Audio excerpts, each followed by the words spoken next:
Então, eu quero dar as boas-vindas, a gente está com duas telas aqui, quero dar as boas-vindas a todos que estão nos acompanhando hoje e fazer um especial agradecimento ao Dr. Bernard Goes, que gentilmente atendeu o nosso convite para fazer essa aula inaugural do Instituto Horizontes, dando início às atividades científicas do ano de 2025.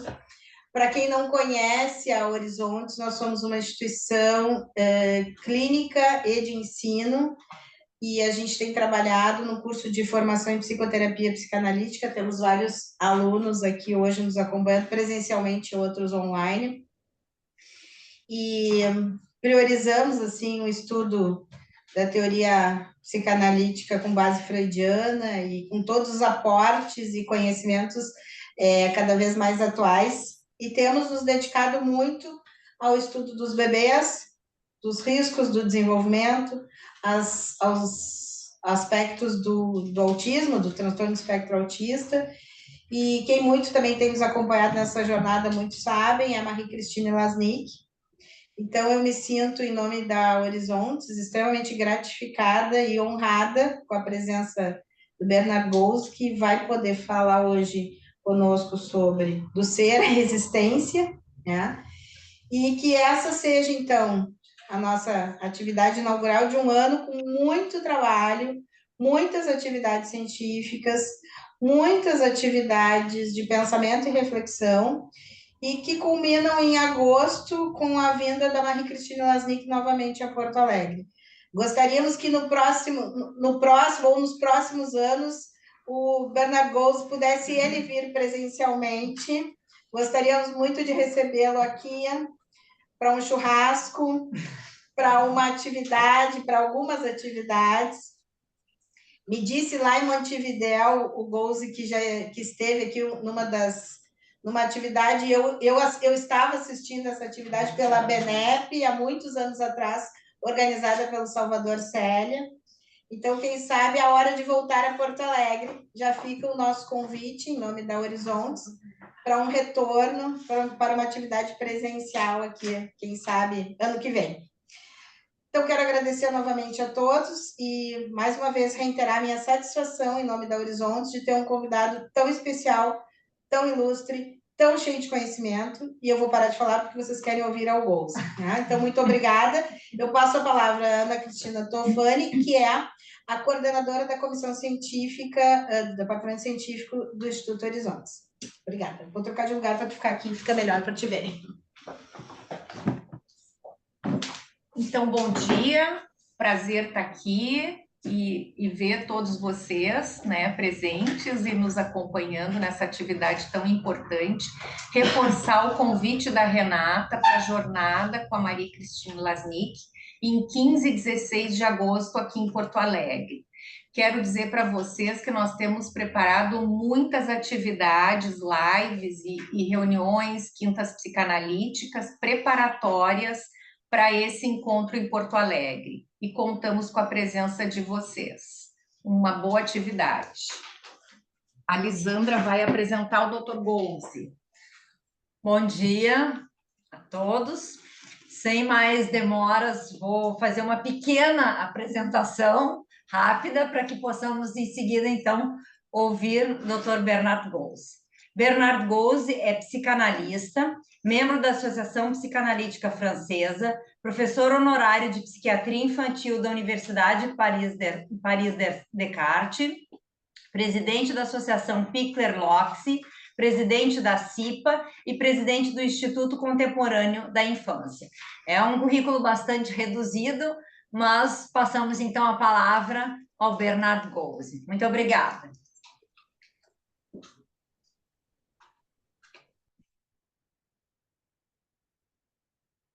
Bien. Vous m'entendez bien, Vanise? Bon. Alors, d'abord, un grand merci pour cette invitation. J'ai bien entendu aussi l'invitation à revenir en présentiel à Porto Alegre. Et si ceci est possible, soyez sûr que je serai très heureux d'en profiter. Voilà, en tout cas pour aujourd'hui, un grand merci de la confiance que Renata Vivas et ses collègues m'ont fait. en me confiant cette conférence inaugurale du cours de l'Institut Horizont. Voilà, j'en suis très touché vraiment et je suis, comme vous le savez, toujours très heureux de pouvoir partager un certain nombre d'idées avec les collègues.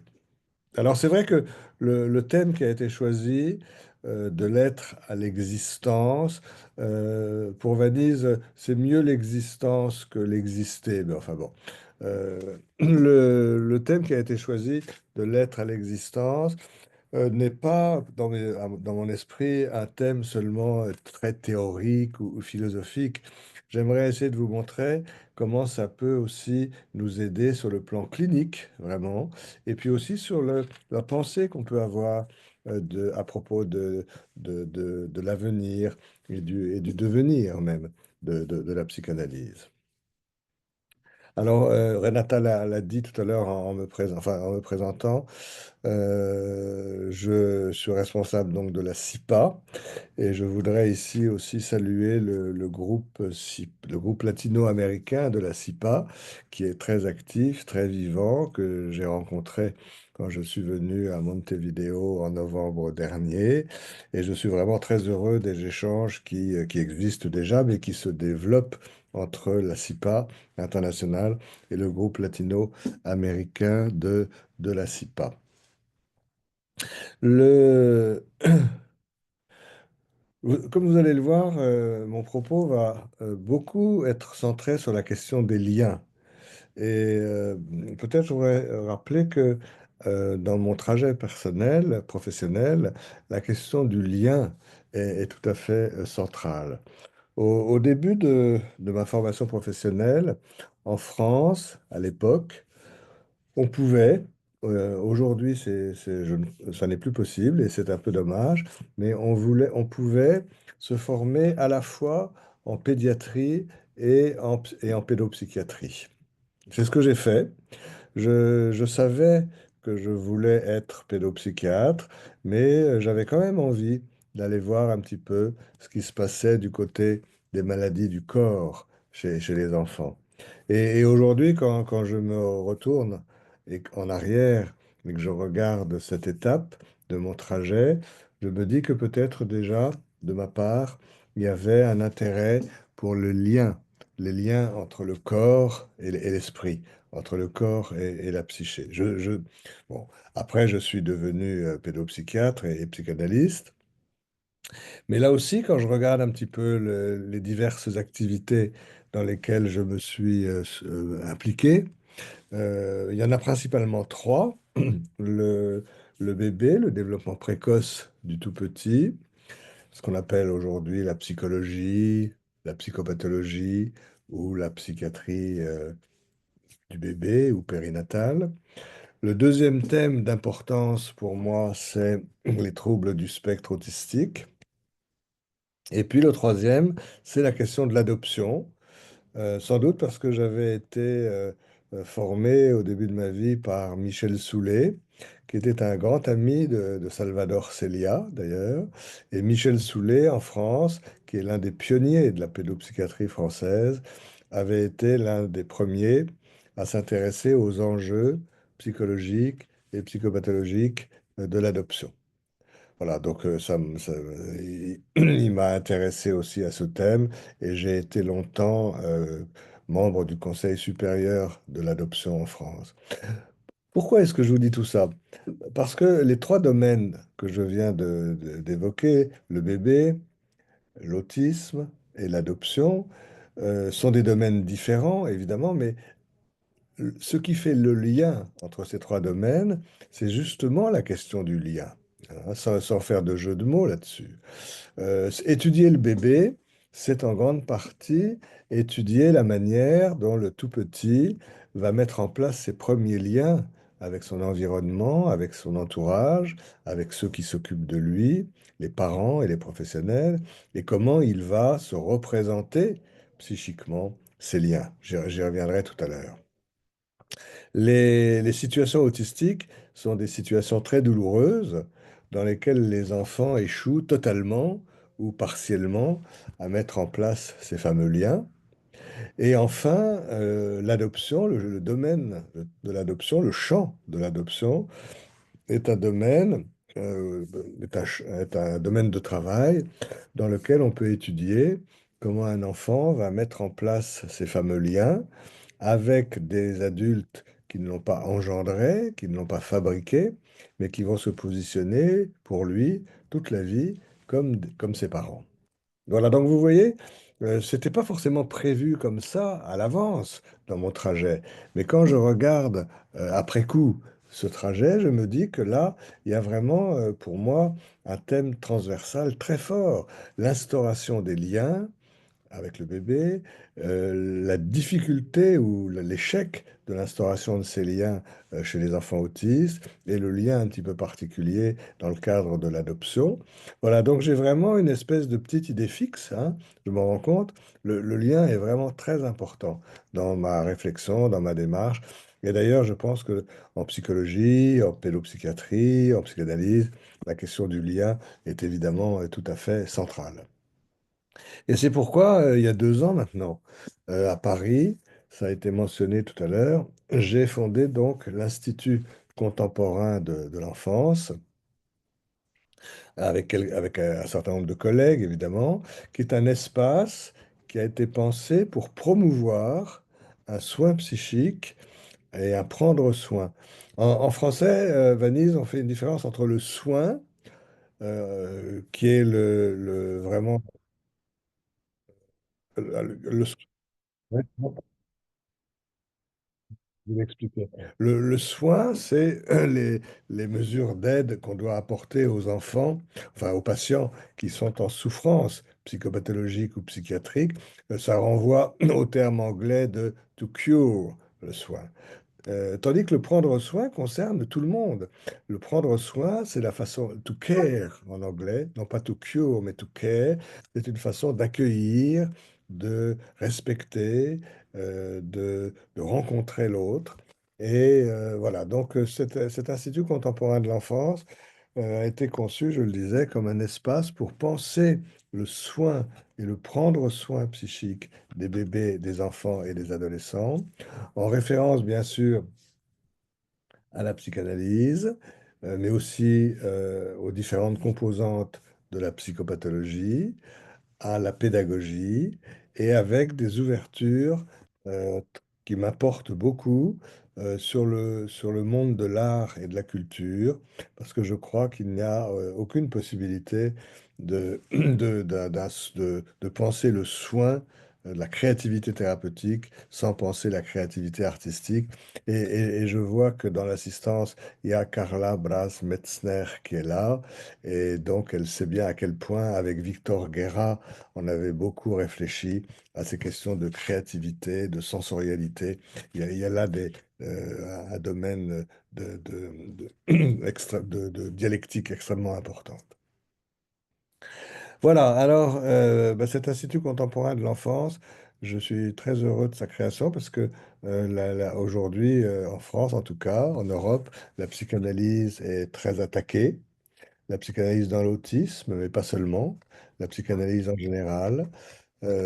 Ces attaques contre la psychanalyse, d'ailleurs, masquent mal des attaques contre le soin psychique, dont je suis en train de parler. Les attaques contre le soin psychique masquent mal des attaques contre les sciences humaines en général. Et s'attaquer aux sciences humaines, c'est évidemment très grave parce que c'est s'attaquer à la liberté de penser. Voilà, donc c'est un espace qui m'apporte beaucoup. Très vite, sur les réseaux, sur le site internet et sur les réseaux de cet Institut contemporain de l'enfance, on est plus de 40 000, plus de presque 45 000. Ça me fait très plaisir à titre personnel, mais ça montre aussi à quel point cette place était nécessaire, hein. Aujourd'hui, le soin psychique se restreint, se réduit parfois à des techniques comportementales ou rééducatives qui peuvent avoir leur intérêt d'ailleurs, mais pas toutes seules. Et tout ce que je vous dis et tout ce que je fais, c'est pour essayer de lutter en faveur d'un soin humain et humaniste. Voilà. Je ne me lasserai jamais de lutter dans cette direction. Voilà, alors je vais en terminer avec cette introduction et pour essayer d'entrer un petit peu dans le sujet de l'être à l'existence, qui est évidemment très important pour penser un certain nombre d'aspects du fonctionnement autistique. Et je suis très heureux de savoir donc que vous avez des liens étroits avec Marie-Christine Laznick, qui est une amie que je connais, qui a une place très importante évidemment dans l'histoire et dans la CIPA d'aujourd'hui. Voilà, donc si vous la voyez avant que je la revoie, vous pourrez lui transmettre toutes mes salutations. Alors, je vais entrer dans le sujet de la question de l'être ou de l'existence, et évidemment, tout ça par des réflexions de Winnicott. Encore un mot avant ça. Vous allez voir tout à l'heure, je vais parler des liens entre le sujet et l'objet. Et ce que je voulais vous dire, c'est que euh, si je pense personnellement que la psychanalyse est une discipline extrêmement vivante, hein, contrairement à tout ce que peuvent dire les personnes qui l'attaquent. La psychanalyse est extrêmement vivante, mais elle va avoir pour l'avenir à se déployer dans deux directions différentes. Jusqu'à maintenant, elle a été très centrée sur la question du sujet et de l'objet. Hein, on va y revenir tout à l'heure. Depuis un siècle, depuis plus d'un siècle, la théorie des pulsions a exploré les forces internes propres au sujet, avec Freud, dans toute la première partie du XXe siècle. Ensuite, avec l'école kleinienne et post-kleinienne, dans la deuxième partie du XXe siècle, la théorie des relations d'objets est venue s'ajouter à la théorie des pulsions. Et la théorie des relations d'objets, évidemment, nous parle du rôle de l'objet dans l'organisation progressive du sujet. Enfin, c'est une espèce de dialectique, là aussi, hein, entre ce qui vient du sujet, ce qui vient de l'objet. Voilà. Donc, jusqu'à maintenant, on peut dire que la psychanalyse s'est principalement centrée sur l'étude, du point de vue intrapsychique, du couple sujet-objet. Et je pense que si la discipline veut rester vivante et continuer à se déployer, je, ne- je pense que c'est absolument nécessaire et j'espère que ça va pouvoir se faire grâce à nous tous, hein. Eh bien, il va falloir qu'elle se développe, on pourrait dire, dans deux directions différentes. D'une part, en deçà du couple sujet-objet, et d'autre part, au-delà du couple sujet-objet. Pour Vanise, je fais une grosse différence entre en deçà, c'est en amont, avant le couple sujet-objet proprement dit, tandis que le au-delà, ça veut dire en aval, plus loin que. Alors, en ce qui concerne le domaine en deçà du couple sujet-objet, ben, c'est ce qu'on va essayer d'explorer ensemble cet après-midi avec la question de la topique des liens, de l'être, de l'existence et de l'émergence de l'objet, hein. Et on voit bien que le développement de la psychanalyse dans ce domaine en deçà du couple sujet-objet est tout à fait important pour l'étude, pour pouvoir travailler de manière psychanalytique avec les bébés qui ne sont pas encore différenciés et aussi avec les patients très archaïques, les enfants autistes qui sont en difficulté de différenciation. Voilà, ça c'est en deçà du couple sujet-objet. Mais si la psychanalyse veut continuer à rester vivante et à, et à se déployer, il va aussi falloir qu'elle réfléchisse dans ce que j'appelle l'au-delà du couple sujet-objet. Et en France, enfin en Europe, il y a actuellement un collègue qui s'appelle Jean-Paul Matteau. Je vais peut-être le mettre dans le chat d'ailleurs, hein, Jean-Paul Matteau, qui est un ami et un collègue qui travaille à Bruxelles, Matot. Voilà, j'envoie son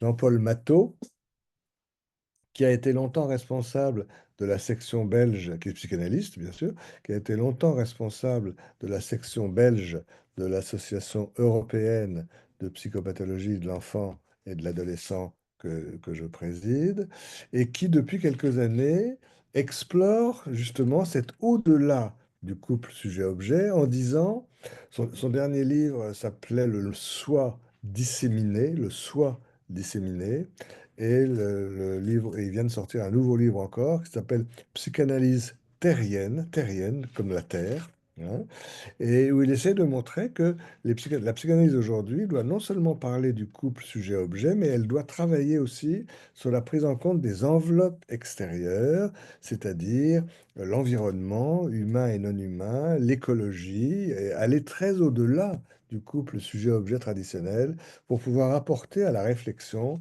dans une période complexe de ce qu'on appelle l'anthropocène. Vanise, je le mets dans le chat, là aussi. L'anthropocène. L'anthropocène, c'est-à-dire cette période où c'est l'humain qui va marquer l'évolution de la planète. L'anthropocène. Excusez-moi, je l'ai mal écrit. Anthropocène, c'est... Et donc la psychanalyse doit aller au-delà du couple sujet-objet et inclure dans ses réflexions tout l'environnement humain, non humain, terrien et voire plus, enfin écologique, on pourrait dire, du raisonnement. Voilà, alors aujourd'hui, moi, je vais me centrer davantage, bien sûr, sur le bébé, sur les enfants autistes, sur l'en-deçà du couple sujet-objet. Et donc, pour y parvenir, je vais euh, partir de la distinction qui existe entre le sentiment d'être et le sentiment d'exister, entre le registre de l'être et le registre de l'existence. Voilà, alors Winnicott est mort en 1971. C'est déjà ancien, mais pas si ancien que ça. Il était assez âgé à la fin de sa vie et il a approfondi un certain nombre de concepts qu'il avait déjà évoqués auparavant, mais qu'il a développé davantage, et en particulier ce qu'il a appelé en anglais le sense of being. Sense of being. Hein. Winnicott avait un talent merveilleux de parler des choses complexes avec des mots de tous les jours, hein, comme on dit, des mots de tous les jours, des mots simples, compréhensibles par tout le monde, et ce qui a sans doute beaucoup participé au grand succès de son travail. Donc il a parlé du sense of being, le sentiment d'être, le sentiment de la continuité d'être. À ce moment-là, il a aussi approfondi le sense of feeling, le sentiment d'éprouver quelque chose. Et vous voyez, en anglais, il a choisi le verbe être, to be, alors qu'en anglais, le verbe exister, to exist, existe aussi, hein. Il y a le verbe to be, il y a le verbe to exist, mais lui, il a choisi le verbe to be. Et quand il y a deux mots, c'est qu'il y a deux idées différentes. D'ailleurs, dans beaucoup de langues, y compris en portugais, hein, il y a en espagnol, en portugais, en italien, il y a une différence entre être et exister. Voilà, et c'est là-dessus que je voudrais insister maintenant, pour montrer que le sentiment d'être est pré-objectal. Avant même la découverte de l'objet, je vais y revenir, on est bien donc en deçà du couple sujet-objet. Pour le sentiment d'être est pré-objectal, tandis que le sentiment d'exister est objectal et dépend de la rencontre du sujet avec l'objet. Je vais y revenir, ne vous inquiétez pas, hein. Mais vous voyez que donc le passage du sentiment d'être au sentiment d'exister, c'est le passage du pré-objectal à l'objectal. On est bien donc là juste à la frontière, hein, entre le couple sujet-objet et les précurseurs, les préformes, les prototypes, les prémices. Voilà, quand je reviens sur le sentiment d'être, hein. J'en ai déjà parlé des collègues brésiliens depuis un an ou deux, là, hein, puisque mon livre qui s'appelle Le sujet de l'être à l'existence date de 2020 déjà, je crois. Et pour se sentir être, il y a besoin de personne. Il n'y a pas besoin d'objet. Et le sentiment d'être, il est au début en tout cas, il n'est ni conscient ni réflexif. Si vous réfléchissez, si vous pensez aux échographies pendant la grossesse, et quand on voit un fœtus qui vient coller son dos contre la paroi utérine, qui s'en va, qui revient, qui s'en va, quand on voit un fœtus qui attrape le cordon ombilical, qui le prend, qui le lâche, qui le prend, qui met ses doigts dans sa bouche. Sa bouche est pleine de liquide amniotique, mais il peut mettre quand même son doigt dans sa bouche, les sortir, les enlever, qui explore son visage, et qui n'explore d'ailleurs pas de la même manière exactement ses yeux ou le bas du visage, pas avec la même intensité, pas avec la même vitesse, qui a des mouvements généraux. Quand une grossesse est gémellaire, on voit certains fœtus qui explorent la chambre d'à côté, si j'ose dire ça comme ça, sans même savoir ce qu'il y a, bien sûr, à côté. En France, avec un échographiste très, très créatif qui s'appelle François Farges, Farges. François Farges, on a un groupe de travail qui étudie les mouvements généraux du fœtus. Et il a pu montrer des images absolument incroyables d'un fœtus de 3 mois, c'est-à-dire un fœtus de 12 centimètres, hein, c'est quand même tout petit, qui, après une amniosynthèse, découvre que dans le liquide amniotique, il y a une petite bulle de sang qui s'est formée, un petit hématome. Un petit hématome. Ça, c'est pas fréquent, mais ça arrive de temps en temps. Après l'amniosynthèse, il y a dans le liquide amniotique qui l'entoure une petite bulle de sang qui n'était pas là avant l'amniosynthèse. Et on voit le fœtus qui la découvre, qui l'explore, qui la repousse avec la main, qui la rattrape avec la main, qui la pousse avec le pied, qui la rattrape avec le pied. C'est absolument impressionnant, hein. Et tout ça, c'est le sentiment d'être. Ça n'est pas conscient, bien sûr, parce que la notion de conscience n'est probablement pas pensable avant la naissance, et la réflexivité non plus. Donc, ce n'est pas du tout un fœtus qui est en train de se dire, tiens, je joue avec l'hématome que je viens de découvrir dans le liquide amniotique. Il ne peut pas se dire ça. Mais il peut, par contre, euh, expérimenter sa sensorialité, éprouver ses sensations. Se sentir être, c'est simplement se sentir vivant, vivre le fait d'être vivant, éprouver sa sensorialité, sans conscience ni réflexivité. Ça pose bien sûr la question de l'intentionnalité de ces mouvements, mais j'ai peut-être pas le temps aujourd'hui d'entrer dans cette question-là. Une intentionnalité qu'on pourrait peut-être dire simplement sensorimotrice, ni consciente ni inconsciente. Voilà, tout ça, c'est le sentiment d'être, hein. Encore une fois, je le redis, préobjectal, ni conscient, ni réflexif. Tandis que le sentiment d'exister, c'est autre chose. Parce que dans exister, il y a ex, il y a le préfixe ex. Et le préfixe ex renvoie à l'extérieur. Donc il renvoie à l'objet. Il renvoie à l'environnement, humain ou non humain, mais enfin humain. Il renvoie à la rencontre avec la pensée de l'autre, avec le regard de l'autre, avec les gestes de l'autre. Hein, c'est tout à fait différent parce que c'est là que va s'enraciner la question de la réflexivité. Je reste avec Winnicott en vous disant en vous rappelant qu'il a écrit un article formidable qui s'appelle Le visage de la mère et de ma famille, le visage de la mère et de la famille comme miroir pour l'enfant dans le développement. C'est un article qu'on trouve dans son livre sur la transition, sur l'espace potentiel.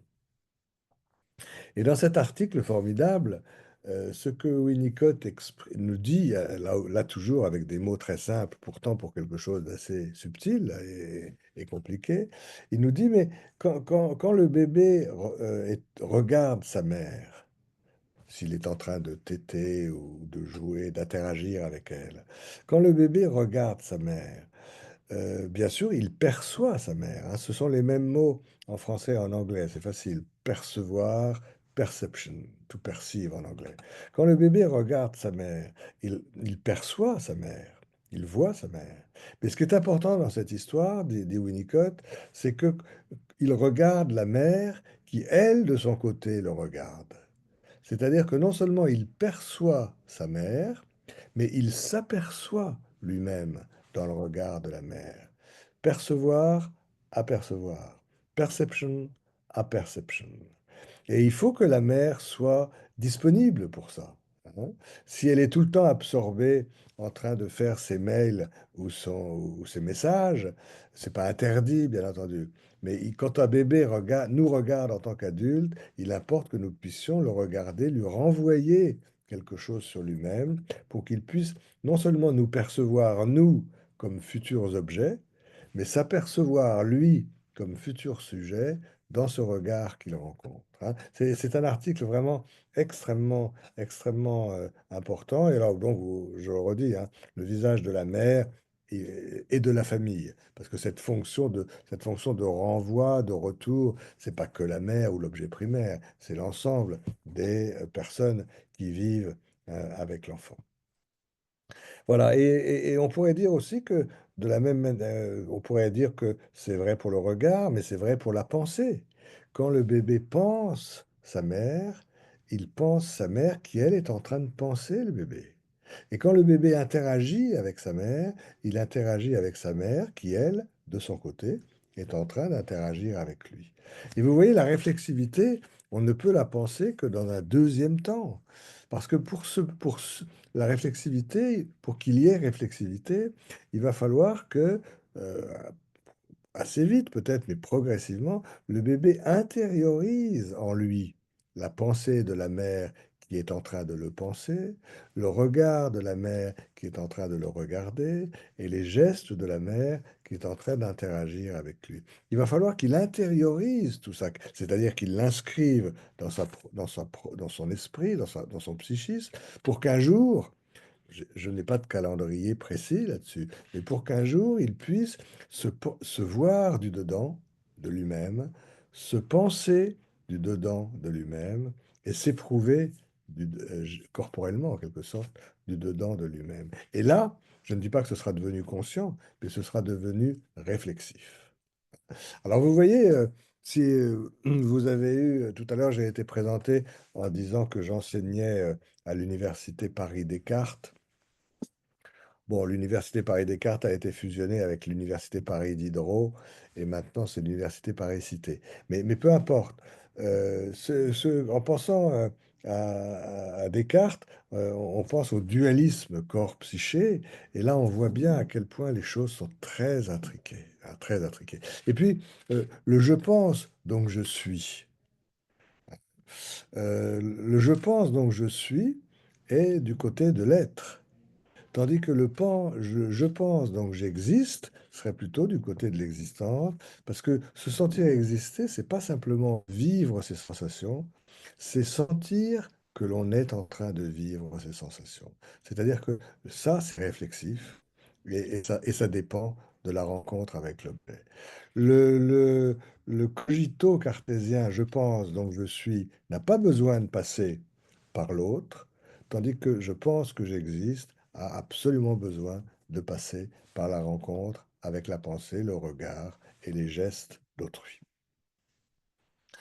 Voilà, alors ce passage de l'être à l'existence pose au fond la question de l'émergence de l'objet. C'est pour ça que je disais, toute cette réflexion sur l'être et l'existence, elle est en amont, elle est en deçà du couple sujet-objet traditionnel. Je disais donc que le passage de l'être à l'existence pose la question de l'émergence de l'objet, c'est-à-dire de l'accès à l'intersubjectivité, ce thème qui était si cher à Victor Guerra.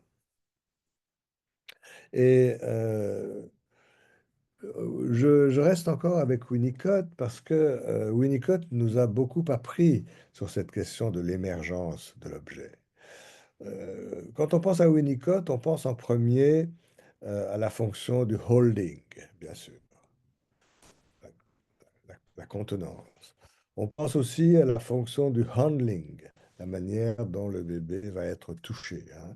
La contenance va permettre à l'enfant de s'individualiser, le handling va lui permettre de vivre la peau et la frontière entre le dedans et le dehors. Mais on parle un peu moins de la troisième fonction winnicottienne, qui est pourtant magnifique, c'est la fonction d'object presenting. La manière dont la mère va présenter, la mère, l'adulte, va présenter au bébé les objets du monde. Présenter au bébé les objets du monde. Object presenting. Et parmi les objets qu'elle a à lui présenter, il y a elle-même. Comment, et ça c'est une question pour tous les adultes qui s'occupent de bébés, parents, professionnels, soignants. Comment est-ce qu'on peut se présenter au bébé pour apparaître de manière non brutale, pour apparaître de manière,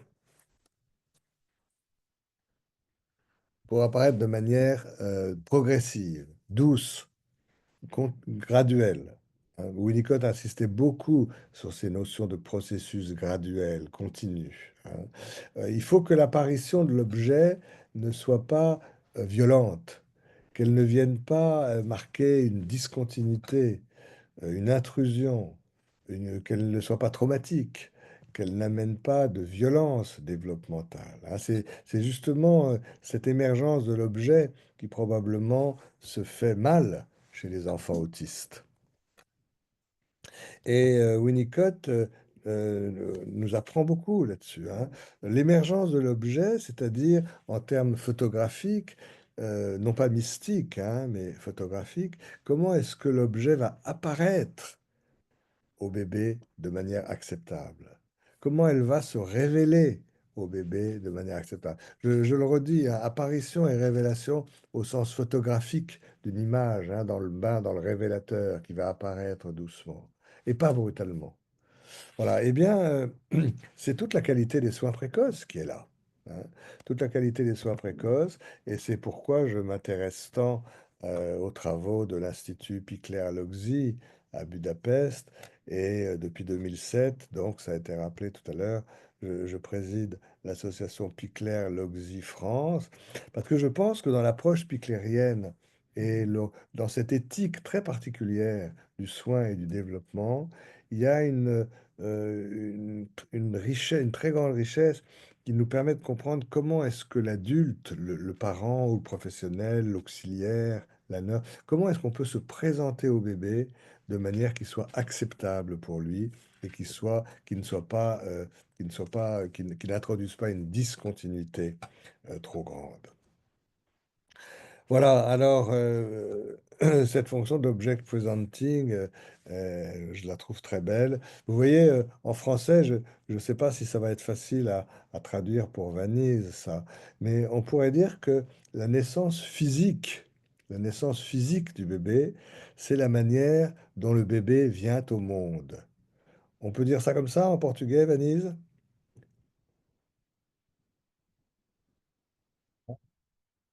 La manière dont le bébé vient au monde.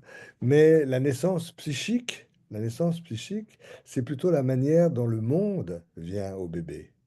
Et la manière dont le monde vient au bébé, c'est la fonction d'object presenting, et c'est le passage de l'être anobjectal, préobjectal, à l'existence qui, elle, est objectale.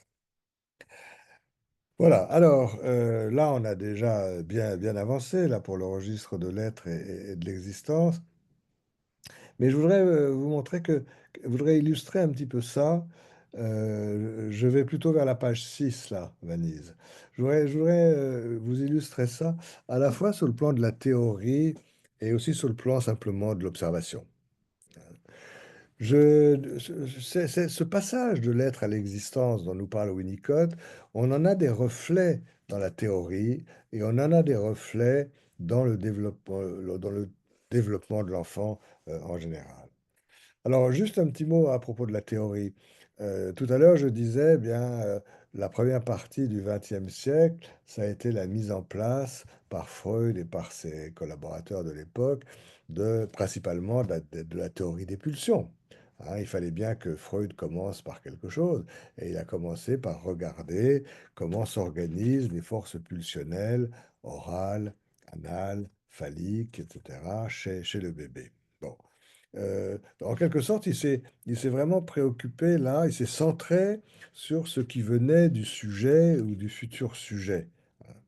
Tandis que, avec l'école clanienne et post-clanienne, je le disais, la théorie des relations d'objets est venue compléter la théorie des pulsions. Et la théorie des relations d'objets, c'est un regard sur le rôle de l'objet dans l'organisation de l'appareil psychique de l'enfant.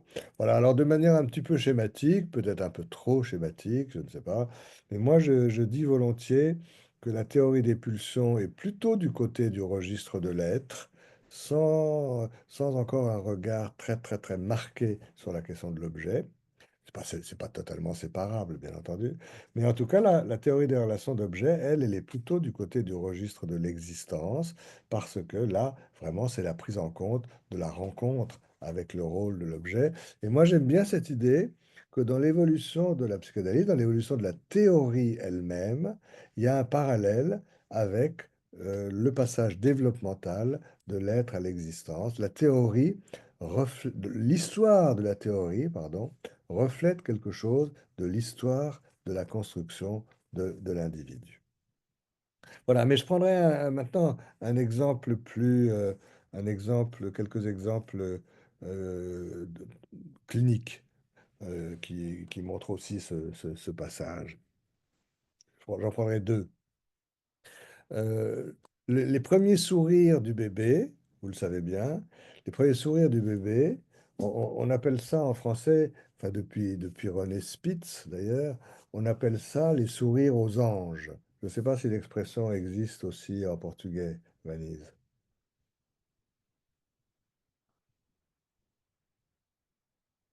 Le sourire aux anges, ça existe aussi?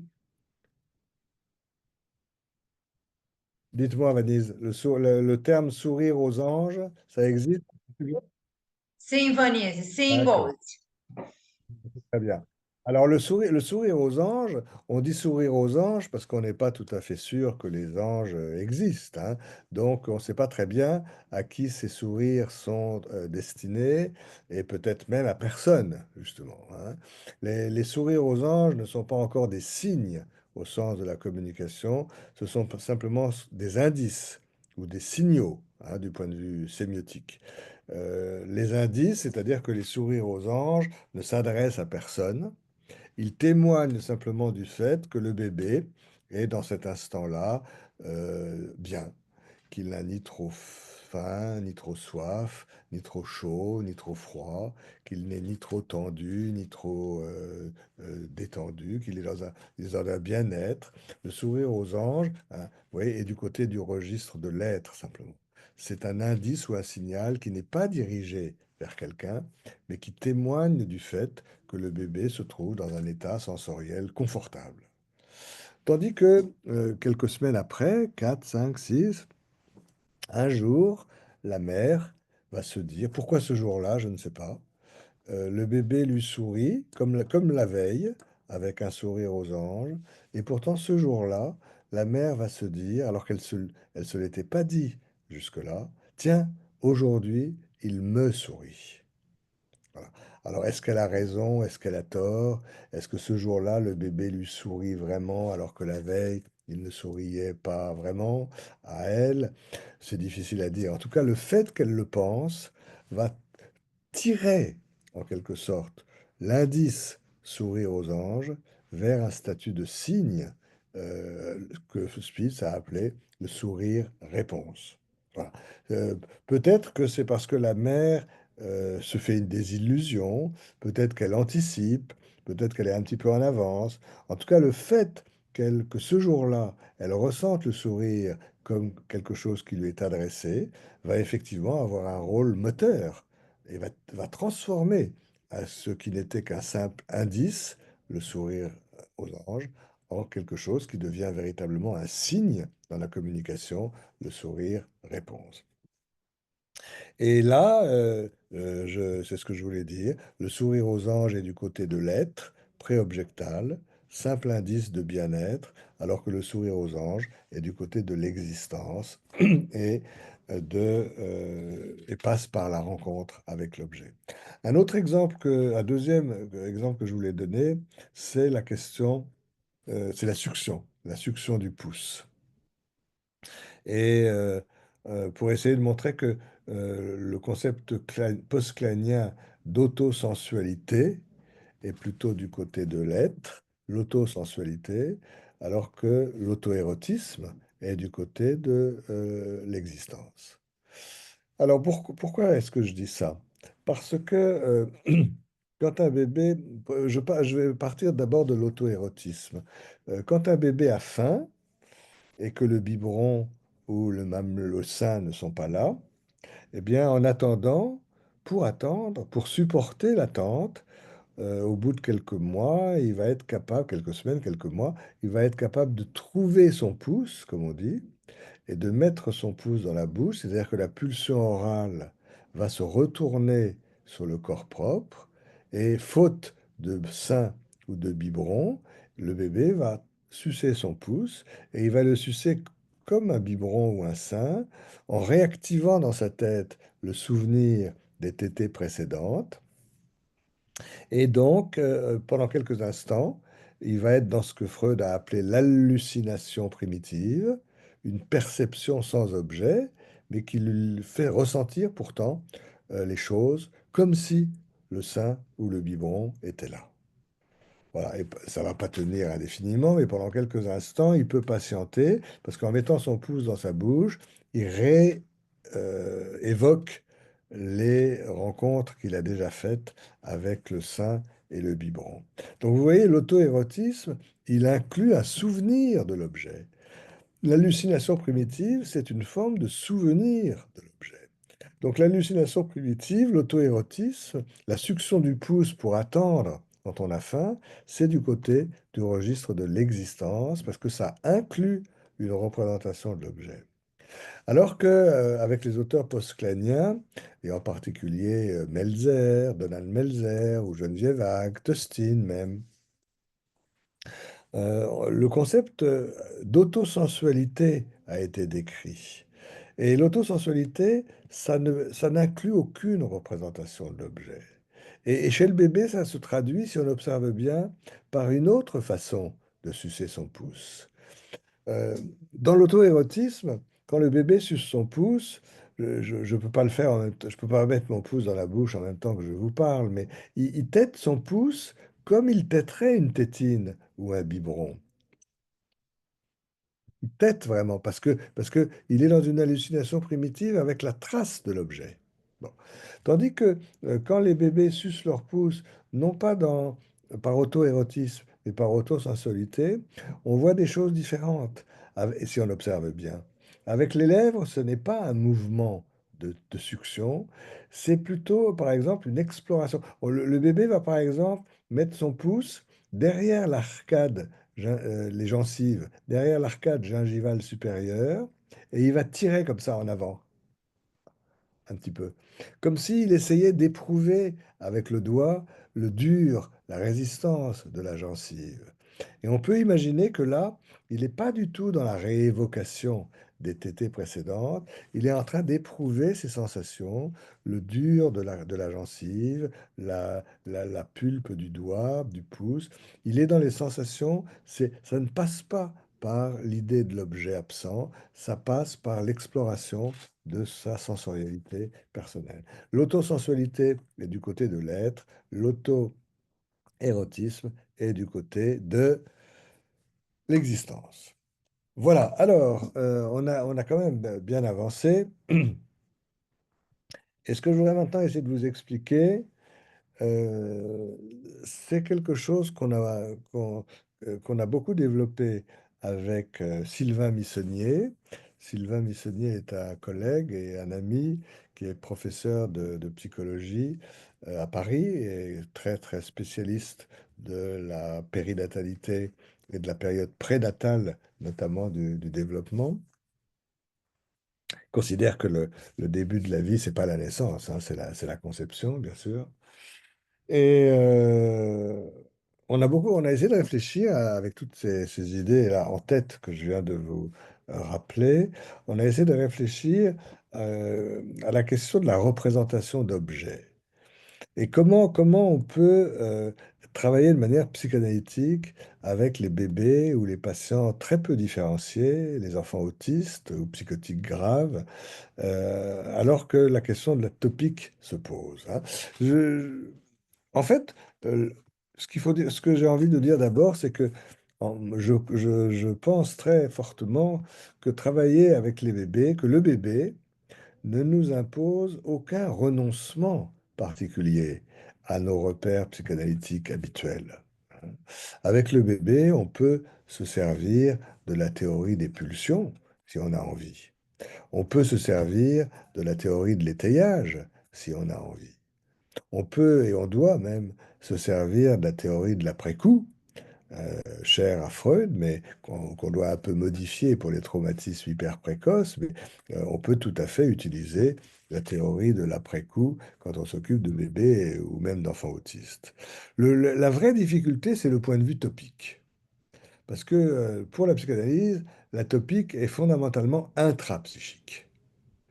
Et tant que le bébé n'est pas clairement différencié, tant qu'il n'a pas accédé à l'intersubjectivité, eh bien, c'est difficile de penser une topique intrapsychique du bébé, hein. Winnicott, je reviens à Winnicott, n'a cessé de dire que le bébé tout seul, ça n'existe pas. Il disait, Winnicott, si on me montre un bébé, forcément, on va me montrer sa maison, sa chambre, et finalement la personne qui s'en occupe, puisqu'aucun bébé ne peut survivre ni se construire psychiquement tout seul. Voilà, donc il y a pas d'intrapsychique différencié tout de suite. Ce qui veut dire que les deux topiques freudiennes, la première, l'inconscient, le préconscient, le conscient, et la deuxième topique, le ça, le moi et le surmoi, ne sont pas imaginables chez le bébé. Le bébé n'en est pas encore là. Il n'a pas encore vraiment fait de différenciation intrapsychique. Alors, et pourtant, on a besoin, si on veut travailler de manière psychanalytique avec les bébés, on a besoin de pouvoir se référer à un point de vue topique, même avec les tout petits et même avec les enfants très autistes. C'est pourquoi, avec Sylvain Missonnier, on a pensé que peut-être il fallait un petit peu décomposer le concept de représentation d'objets qui est un concept évidemment très utile et qui parle beaucoup aux psychanalystes. Mais peut-être qu'il est un petit peu trop global et que avant d'en arriver à la représentation d'objets qui signent l'accès, l'arrivée dans le registre de l'existence, il faut peut-être parler aussi d'une représentation de la place de l'objet et d'une représentation des liens à l'objet qui, eux, sont peut-être encore plus ou moins du côté du registre de l'être. Pour parler du registre de l'existence, il faut que l'objet lui-même soit représenté. Mais avant ça, on a peut-être de l'intrapsychique préobjectal, mais qui est du côté du registre de l'être et non pas de l'existence. Bon, je ne vais pas être trop long pour qu'on puisse laisser du temps pour les questions. Mais vous voyez, aujourd'hui, donc, on essaie de, de, de décomposer le concept de relation, de représentation d'objets en trois niveaux distincts. La représentation de la place de l'objet, la représentation des liens à l'objet et la représentation de l'objet lui-même. Et l'idée, c'est que sans doute les choses s'installent assez vite, mais successivement. D'abord une représentation de la place de l'objet, ensuite une représentation des liens, et enfin une représentation de l'objet lui-même. Voilà, je vais avancer un tout petit peu, je vais dire quelques mots là-dessus, puis je terminerai sur la demande. Mais oui, l'idée, c'est que la représentation de la place de l'objet et la représentation des liens à l'objet sont encore du côté du registre de l'être, alors que c'est seulement la représentation de l'objet lui-même qui est du côté du registre de l'existence. La représentation de la place de l'objet, je vais pas être long. Je crois que ça renvoie à ce que Bion a appelé les préconceptions. Bion avait eu cette phrase assez énigmatique, mais très intéressante. Il avait dit, le bébé qui vient de naître cherche le sein là où il a coutume d'être. Hein. Bion avait une pensée très, très intelligente, très profonde, complexe aussi, euh, et mais assez stimulante. C'est évidemment cette phrase est curieuse. Le bébé cherche le sein là où il a coutume d'être. Hein, pour nous adultes, différenciés et névrotisés, ça ne veut pas dire grand-chose. Parce que le bébé qui vient de naître, avant, il était fœtus dans le corps de la mère. Il n'a pas vu encore jusque-là la mère du dehors. Il ne sait pas que les seins des hommes et des femmes sont à peu près euh, placés de la même manière sur le thorax des uns et des autres. Donc là où il a coutume d'être, ça ne peut pas renvoyer au corps de la mère et du père. Il ne les a pas encore rencontrés ou il vient de les rencontrer. Par contre, je crois que ce que voulait dire Bion, c'est que, et c'est ça le registre des préconceptions, il voulait peut-être dire que le bébé va aller chercher sur le corps de la mère le sein là où il avait coutume d'être dans la préconception que le bébé pouvait avoir de ce corps de la mère. C'est une hypothèse invérifiable, évidemment. C'est le registre des préconceptions, c'est le registre du virtuel aussi, selon les termes de Sylvain Missonnier. C'est comme s'il y avait des proto-représentations de la place de l'autre qui ne deviendront des représentations que quand l'enfant rencontrera l'autre. C'est-à-dire que le sein ne pourra être représenté que quand il y aura une rencontre entre le sein du dehors et la préconception du sein que le bébé apporte avec lui en naissant. Bon, c'est le registre donc de la représentation de la place de l'objet. C'est intéressant quand même à avoir en tête ça parce que euh, à Paris, au centre Binet, il y a déjà longtemps, René Dietkin, qui a été un pionnier aussi de la psychanalyse en France et de la pédopsychiatrie psychanalytique en France, disait, il avait une pensée très un peu paradoxale mais très stimulante. René Dietkin disait, quand on pense aux enfants qui viennent nous voir en consultation, parfois, on s'étonne que certains enfants ne veuillent pas nous parler. Et lui, René Dietkin, disait, mais moi, ce qui m'étonne le plus, c'est que 99% des enfants qui viennent en consultation acceptent de nous parler, alors qu'ils n'ont aucune idée de ce que c'est qu'un psychiatre, un orthophoniste, un psychanalyste, une psychomotricienne, une éducatrice. Ils n'ont aucune représentation de l'objet, mais pourtant, ils acceptent de nous parler. Et aujourd'hui, je crois qu'avec les réflexions qu'on partage aujourd'hui, on pourrait peut-être se dire que 99% des enfants qui viennent en consultation acceptent de nous parler, non pas parce que nous sommes psychologues, psychanalystes, psychiatres, etc., mais parce qu'ils ont une pré-représentation de cette place où un adulte doit pouvoir se trouver pour les aider à vivre et à se construire psychiquement. Le bébé humain l'enfant humain est fondamentalement néotène, immature, inachevé. C'est pas une erreur de la nature, c'est un risque, mais c'est aussi une grande richesse. Et comme il se sent immature et inachevé, peut-être qu'il arrive sur Terre avec une pré-représentation, non pas de l'autre, mais de la place qu'un autre doit occuper pour pouvoir l'aider à se construire et à vivre. Bon, moi je voudrais surtout insister sur le deuxième niveau, qui est de la représentation d'objets, qui est encore du côté de l'être, mais qui est déjà un petit peu plus dirigé vers l'objet, c'est la représentation des liens, la représentation des liens à l'objet. Et ça, c'est très important parce que euh, c'est pas encore l'objet, mais c'est le pressentiment de l'objet. Hein, c'est le mot que j'emploie aujourd'hui, je ne sais pas si c'est le meilleur, c'est le pressentiment de l'objet. On est quelque part entre l'être et l'existence. Hein.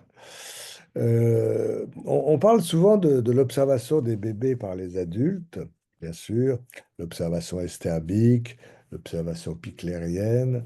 Mais il ne faut pas oublier que le bébé est, de son côté, lui, un très bon observateur des adultes.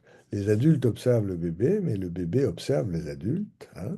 C'est ce qui le rend très touchant, hein. Il ne peut pas encore nous parler, mais il nous scrute, il nous observe. Il vient d'arriver dans un monde où il y a déjà de la pensée, où il y a déjà du langage, où il y a déjà des relations. Il va falloir qu'il comprenne, qu'il se fasse une théorie de ce monde dans lequel il arrive et il est obligé de nous regarder, de nous observer très attentivement. Et je ne sais pas si vous serez d'accord avec moi, mais parfois c'est presque intimidant, hein, un bébé qui nous regarde avec cette intensité-là. Alors, qu'est-ce que ça veut dire nous regarder, nous observer? Ben, ça veut dire qu'il va lancer des signaux. Il va lancer des signaux sans même savoir qu'il les adresse à telle ou telle personne précise. Il envoie des signaux vers le dehors, voilà, et puis il voit ce qui se passe. Et c'est là qu'il observe. Est-ce que ça revient? Est-ce que ça revient vers lui? Est-ce qu'il y a un retour? Est-ce qu'il y a un rebond? Est-ce qu'il y a un renvoi? Et si ça revient, est-ce que ça revient vite ou pas vite? Est-ce que ça revient fort ou pas fort? Est-ce que ça revient doucement ou intensément? Est-ce que ça revient dans le même canal de communication ou pas dans le même canal de communication? Et ça, est-ce que c'est pareil que d'habitude ou pas pareil que d'habitude? Et ça, c'est une des questions essentielles du bébé. Bien avant de pouvoir travailler sur la question de l'absence ou de la présence, ça, il faut être plus tard dans le développement, il faut être du côté vraiment de la représentation d'objets. Mais avant de pouvoir travailler sur l'absence ou la présence de l'objet, l'enfant va travailler sur les différences, sur les petits écarts. Est-ce qu'on lui répond de la même manière que d'habitude ou pas de la même manière que d'habitude? Et aujourd'hui, on a deux corpus théoriques qui nous permettent de penser tout ça. C'est la théorie de l'attachement et d'un côté de Bowlby et le système de l'accordage affectif de Daniel Stern. Et dans ces deux systèmes, il y a cette idée que l'enfant envoie des signaux, il observe les réponses et il stocke tout ça dans sa mémoire, et, inconsciente, c'est pas inconscient, c'est non consciente évidemment, dans sa mémoire. Et la prochaine fois qu'il enverra un signal, il verra s'il a, il observera, oui, observera si la réponse qu'on lui envoie est à peu près comme la moyenne de l'ensemble de toutes les réponses qu'il a déjà reçues ou différentes. Et dans le champ de la théorie de l'attachement, eh bien, c'est comme ça que le bébé va construire ce qu'on appelle ses modèles internes opérants, Internal Working Models, qui ont été décrits à l'époque de Bowlby par Inge Bresserton. Et pour Daniel Stern, dans le système de l'accordage affectif, eh bien, c'est comme ça qu'il va construire ce que Daniel Stern a appelé ses représentations d'interaction généralisées, c'est-à-dire il se fait une représentation psychique de l'ensemble des réponses qu'il a reçues et qui lui permettent de savoir, par exemple, si sa mère est plutôt lente ou immédiate, ou douce ou atténuée, unimodale ou transmodale. Et avec ça, il se représente non pas la mère, mais le type de lien qu'il a avec elle. Ça, c'est là le point essentiel. C'est pas encore une représentation de la mère. Savoir si j'ai une mère qui est plutôt unimodale ou transmodale, qui est plutôt immédiate ou lente, qui est plutôt intense ou atténuée, ça ne me dit rien de l'objet mère. Ça ne dit pas si elle est blonde ou si elle est brune, si elle est grande ou petite, si elle est mince ou moins mince, etc. Ça ne parle pas de l'objet, ça parle de la représentation du lien avec l'objet, alors même que l'objet n'est pas encore tellement clairement représenté. C'est ce qui avait fait dire à Serge Lebovici en 1960, déjà, c'est ancien, hein. Il avait dit, l'objet est investi par le bébé avant d'être perçu. Hein, c'est une phrase un peu étrange, On lui avait d'ailleurs demandé qu'est-ce qu'il voulait vraiment dire par cette phrase-là. En fait, il ne pouvait pas en dire beaucoup plus parce que c'était une sorte d'intuition. Mais aujourd'hui, on pourrait dire l'objet est investi au niveau des liens avec le futur, avec ce futur objet, alors même que pour l'enfant, cet objet n'est pas encore perçu comme un objet clairement différencié, hein. Ça, c'est très important parce que ce qui est investi avant que l'objet puisse être investi, quand l'objet n'est pas encore complètement perçu comme distinct de soi, il ne peut pas être investi comme un objet. En revanche, avant même ce stade-là, ce qui peut être investi, c'est des liens vers, comme s'il y avait un pressentiment de ce futur objet. Vous voyez, si on veut penser à la psychanalyse, et on peut évoquer le jeu de la bobine, le jeu du forte-da, hein. Eh bien, le jeu du forte-da aussi a amené beaucoup de discussions, de réflexions. Voilà. Quand on pense au jeu du forte-da, on pense beaucoup à la bobine, à son apparition visuelle, à sa disparition visuelle, réapparition. Bon. Mais moi, je dis, on n'a pas encore suffisamment réfléchi à la ficelle. La disparition et la réapparition visuelle de la bobine ne sont tolérables par le petit-fils de Freud que parce qu'il a un lien permanent avec la ficelle dans sa main, hein. Il faut une continuité de la représentation des liens pour pouvoir supporter la discontinuité de la présence de l'objet. Et ça, c'est vrai aussi pour nos cadres thérapeutiques parce qu'on peut faire avec un patient 3 ou 4 ou 5 séances par semaine. Ça n'est supportable par le patient que si entre les séances, il garde une représentation suffisamment continue du lien avec nous. Voilà. Alors vous voyez, encore une fois, la représentation des liens, c'est pas encore la représentation de l'objet, ça témoigne d'un pressentiment qu'un futur objet un jour va être investi. C'est une représentation des liens, des contours interactifs, des rythmes interactifs, tout ce qui fait le cœur des études actuelles dans le champ de la périnatalité. Et pour moi, pardon, la représentation des liens à l'objet se situe vraiment dans l'entre-deux de l'être et de l'existence. La représentation de la place de l'objet, c'est vraiment préobjectal, c'est du côté de l'être. La représentation de l'objet, c'est du côté de l'existence. Et entre les deux, il y a cette représentation de des liens à l'objet. Voilà, alors, pour terminer, et essayer de dire que ça a des implications cliniques, ça.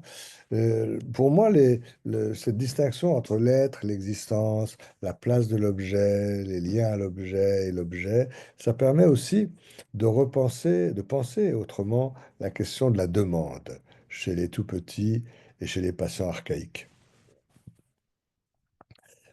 Pour ceux qui ont l'expérience des traitements d'enfants autistes ou des thérapies conjointes parents-bébés, eh bien, je crois qu'on sera tous d'accord pour dire que les bébés ou les enfants autistes, peut-être aussi d'ailleurs, mais ça, j'en ai pas l'expérience, hein, certains patients en état de vigilance modifiée, les patients comme dans le coma, peut-être que les patients dans le coma aussi sont concernés par ce que je vais dire là, mais ça fait pas partie de mon expérience clinique personnelle. Donc, je parlerai surtout des bébés et des autistes. Quand on reçoit un enfant autiste ou quand on reçoit un bébé avec ses parents, d'un certain point de vue, on a l'impression que l'enfant ne nous demande rien. Les parents viennent demander quelque chose parce qu'il y a des troubles du sommeil, parce qu'il y a des troubles de l'appétit, parce qu'il y a une agitation, ou si l'enfant est... Bon. Bien sûr, les parents ont une demande qu'on appelle manifeste ou latente. Enfin, c'est une demande qui passe par les mots. Ils viennent nous trouver en nous demandant de l'aide pour dépasser, pour améliorer tel ou tel comportement ou symptôme de leur enfant. C'est une demande qui nous est adressée à nous en tant qu'objet différencié. Alors, il y a un niveau manifeste de la demande qui est conscient, il y a un niveau plus inconscient qui est ce qu'on appelle le niveau, la demande latente, qui parfois se découvre dans un deuxième temps, mais qu'il s'agisse de demande manifeste ou latente, c'est une demande qui est adressée à un objet bien précis, le thérapeute, le psychologue, le psychanalyste, le psychiatre, etc. Alors que les enfants, tout petits, ou les enfants autistes, bien sûr, ne sont pas capables de nous demander quelque chose de manière aussi claire et consciente. Et pourtant, on a quand même l'impression qu'ils nous demandent quelque chose, sinon on ne pourrait pas travailler avec eux. En France, à propos des enfants autistes, Geneviève Hague a beaucoup insisté là-dessus. Aujourd'hui, puisque vous parliez tout à l'heure de Marie-Christine Lesnick, elle insiste aussi beaucoup là-dessus, hein. Les enfants autistes, aussi autistes soient-ils, les bébés, aussi bébés soient-ils, ne sont pas capables de nous demander à nous, Monsieur Gols, Madame A, quelque chose. Mais pourtant, on sent bien qu'ils nous demandent quelque chose, mais quelque chose qui est de l'ordre d'une demande qu'on appelle aujourd'hui, enfin, en ce moment, une demande intransitive. Intransitive. En français, en grammaire, les verbes intransitifs, ce sont les verbes qui n'ont pas de complément d'objet. C'est pour ça qu'on a choisi ce terme aussi pour la demande. Là, il s'agit d'une demande qui ne s'adresse pas à un objet bien précis, mais qui s'adresse vers le dehors. C'est quand même quelque chose qui est envoyé vers le dehors, qui n'est pas une demande exprimée à telle ou telle personne, mais c'est quelque chose qui est envoyé vers le dehors avec l'idée de voir si quelque chose va revenir. C'est un signal en attente de devenir un signe. Voilà, ça, si on ne sentait pas ça chez les bébés et les enfants autistes, on ne pourrait pas s'en occuper, hein. C'est pas simplement un, un axiome ou un présupposé. Cliniquement, on le ressent, hein. Je parlais de Geneviève Hague à l'instant. Elle a souvent raconté des traitements d'enfants autistes où elle disait, ben voilà, dans le cadre de la séance, tel enfant autiste avait avec moi un comportement atypique. Sans même me regarder vraiment, il répétait indéfiniment la même chose. Voilà. Et puis, jusqu'au moment où, si on trouve les bons mots pour euh, traduire ce que ce comportement nous semble exprimer, alors le comportement s'arrête. Et elle a souvent parlé d'enfants, par exemple, qui laissent tomber quelque chose par terre. Et ça n'est pas du tout comme un enfant de 18 mois qui va bien, va laisser tomber des choses par terre pour provoquer une réponse de cet adulte-là qui doit ramasser une fois, deux fois, trois fois. Là, avec les enfants autistes, c'est autre chose. Et l'exemple que Geneviève Vague donnait souvent, c'était d'un enfant qui, justement, laissait tomber tout le temps, de manière répétitive, un objet de la table jusqu'à par terre, jusqu'au moment où elle a su trouver des mots qui l'ont touché en lui disant on, peut-être tu veux me montrer que de temps en temps tu sens des choses de toi qui tombent aussi, comme ça, dans le gouffre, dans le vide. Et le comportement s'arrête. Bien sûr, ça ne veut pas dire que l'enfant n'est plus autiste, mais c'est comme si dans le cadre de cette séance, il attendait qu'un retour avec des mots justes lui renvoie quelque chose de lui-même, hein. La demande intransitive, c'est une demande de retour, c'est une demande de renvoi, de rebond. Euh, je cite souvent cette définition qu'André Breton, le poète surréaliste, a donnée de l'amour fou.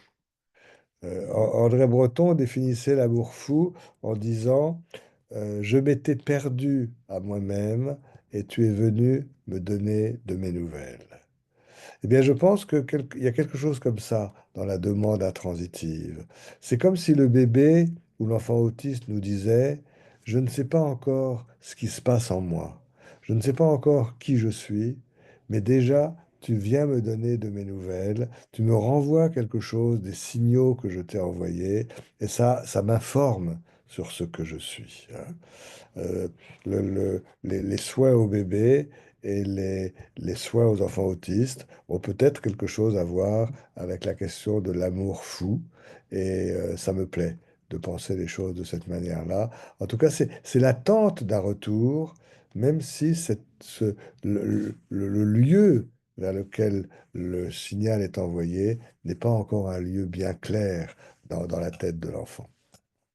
Alors, et je termine là-dessus, évidemment, ces réflexions, vous voyez, excusez-moi, vous voyez, envoyer quelque chose vers un objet qui est pressenti, mais qui n'est pas encore précisément représenté, hein, on est vraiment quelque part entre l'être et l'existence, hein. Et du côté de l'objet, du thérapeute, du psychologue, du père, de la mère, du professionnel, du soignant. Ça demande quelque chose qui est difficile aussi, parce que en repensant à ce que je vous disais au début de l'émergence de l'objet, ça veut dire que le thérapeute ne doit pas se présenter trop vite comme un objet différencié, mais seulement comme un point de rebond, un point de renvoi.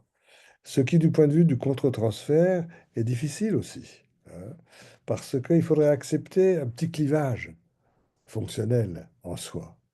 Une partie de soi qui reste clairement différenciée pour conduire correctement le traitement, mais une petite partie de soi qui accepte en quelque sorte de se dédifférencier, de ne plus être tout à fait un objet, mais simplement un point de renvoi qui appartient à l'environnement. Ah, c'est compliqué pour le narcissisme de l'adulte, là. Parce qu'on est tellement habitué à fonctionner dans notre différenciation qu'accepter qu'une petite partie de nous revienne, soit moins différenciée, plus indifférenciée, c'est pas forcément facile, ça fait partie de la formation, mais c'est indispensable pour que nous puissions être acceptés par les bébés et par les enfants autistes, par des futurs objets non intrusifs. Voilà. Donc, en quelque sorte, il faut que, en écho au travail, au processus qui va mener le bébé de l'être à l'existence, en écho de ça dans la tête du soignant, du thérapeute, du psychanalyste, du psychologue, il faut que quelque chose repasse de l'existence à l'être, hein, en miroir inversé. Et c'est à la fois difficile et, à mon avis, totalement passionnant. Voilà, je vais peut-être m'arrêter là-dessus en vous remerciant infiniment de votre attention et puis de l'occasion qui m'a été donnée de vous parler de ces choses qui m'intéressent beaucoup en ce moment. Et voilà, je pense qu'on peut passer au temps de la discussion. Un grand, grand merci à Vanise pour son travail de traduction. Merci beaucoup.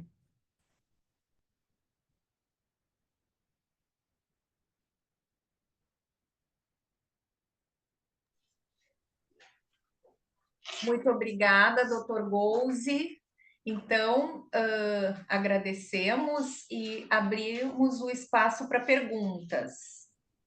Tão importante essa colocação da representação do vínculo para o bebê. De certa forma, então, o adulto também tem que representar o vínculo para se conectar com o bebê.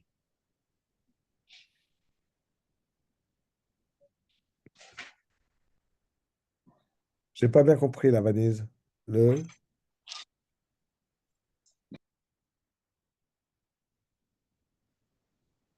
Mhm. Ouais. Absolument, absolument, absolument. Ce qui est plus facile à dire qu'à faire, hein.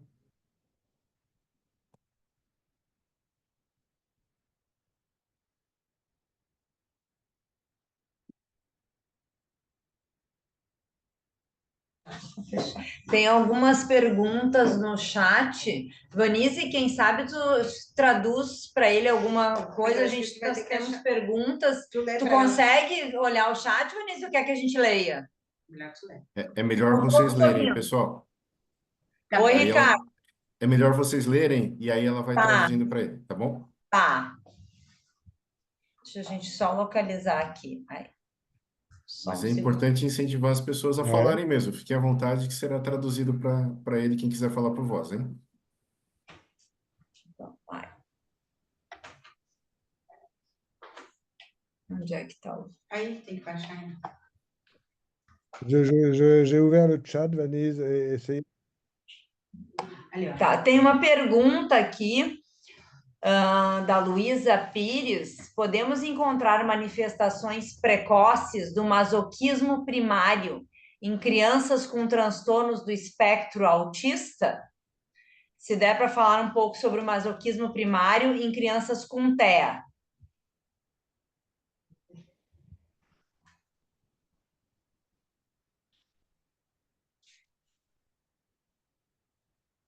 Sabe? Ah, se eu entrar agora. Je- c'est une question, c'est une question compliquée, ça. Parce que on peut y aller, Vanise, là, c'est bon? Ouais. C'est une question compliquée parce que je ne suis pas sûr que, il faille relier de manière étroite la question du masochisme primaire et la question de l'autisme. Mais je vais essayer de vous répondre. Pour moi là, ce qui organise, enfin, ce qui me permet actuellement de penser les choses, c'est vraiment cette question de l'autosensualité dont je vous ai parlé tout à l'heure, hein, qui nous vient de l'école clanienne et post-clanienne. C'est-à-dire l'ensemble des manœuvres qui permettent de se sentir être. Voilà. Euh, non pas de se sentir exister, encore une fois, hein, mais de se sentir être. L'autosensualité est pré-objectale, hein, comme l'être. Alors, mais en même temps, l'autosensualité, comme tout processus d'ailleurs, elle renvoie à la fois aux pulsions de vie et aux pulsions de mort.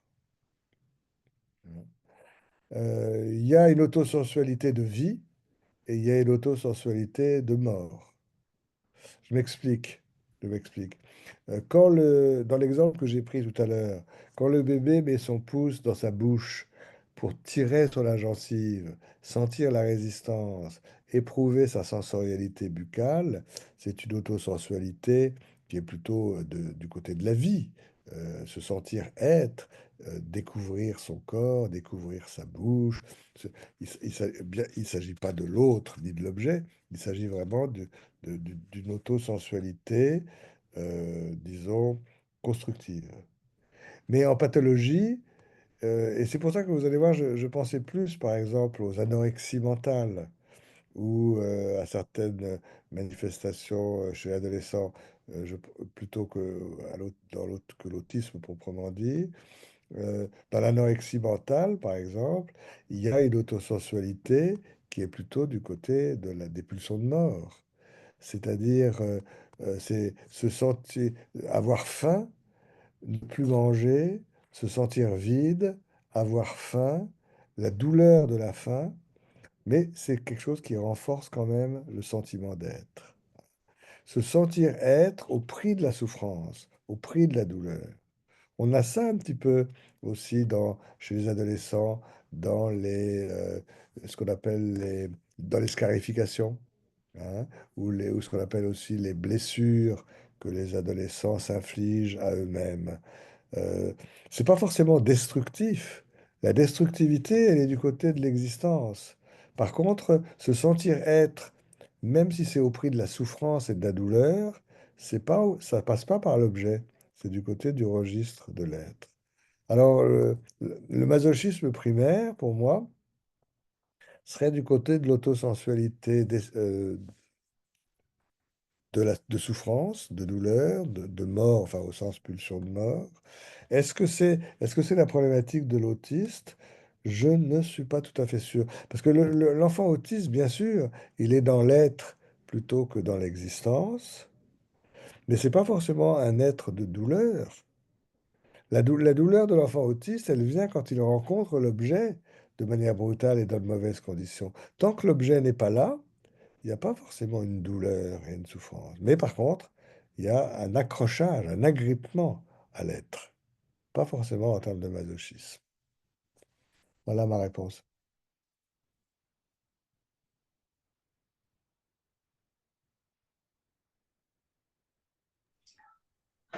Alors, Tem uma outra pergunta. j'ajoute, je continue, attendez, Manise, je réfléchis encore à la question qui m'a été posée. Je crois vraiment que la souffrance de l'enfant autiste vient de sa difficulté de la rencontre avec l'autre et des intrusions qui sont liées à cette rencontre. Mais c'est vrai que les angoisses archaïques des enfants autistes, se sentir tomber, se sentir vidé, se sentir liquéfié, etc. Enfin, toutes les angoisses archaïques qu'on a décrites. Peut-être que c'est là que c'est peut-être ça que vous voulez me poser la question là. Est-ce que ces vécus corporels et sensoriels très intenses qui sont liés au ratage, à l'échec de la mise en place des enveloppes, par exemple, est-ce que ces souffrances-là qui sont vraiment du côté de l'être, hein, qui ne parlent pas de l'objet. Est-ce que ces souffrances-là sont du côté d'un masochisme primaire? Moi, je ne saurais pas affirmer là. Je trouve que la notion d'autosensualité négative me parle plus que celle de masochisme, parce que la notion de masochisme renvoie quand même beaucoup à l'objet ou au soi en tant qu'objet. Donc, c'est pas tout à fait pareil.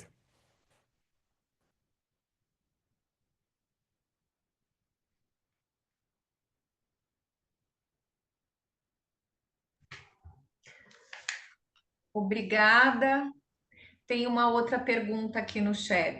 A forma com que o adulto expressa o afeto e cuidado nesses primeiros anos de vida influencia na construção da segurança emocional do bebê? Mhm. Et c'est quoi la question alors? Si, mais j'ai entendu ça comme une. J'ai entendu une affirmation, j'ai pas entendu une question.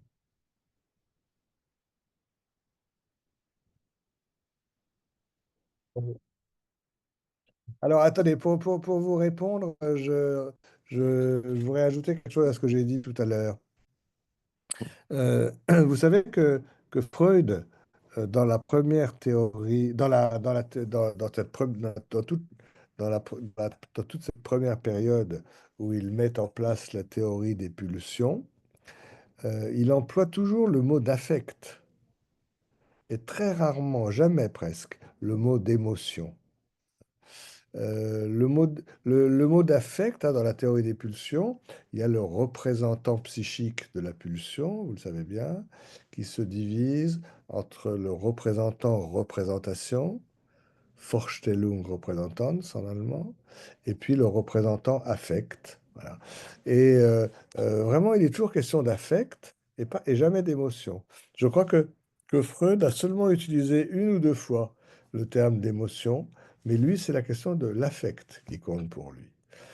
Alors que avec avec la théorie des relations d'objets, au contraire, c'est le mot d'émotion qui va beaucoup revenir, avec Bion, avec Mélanie Klein, avec tous les auteurs Custine, etc., etc.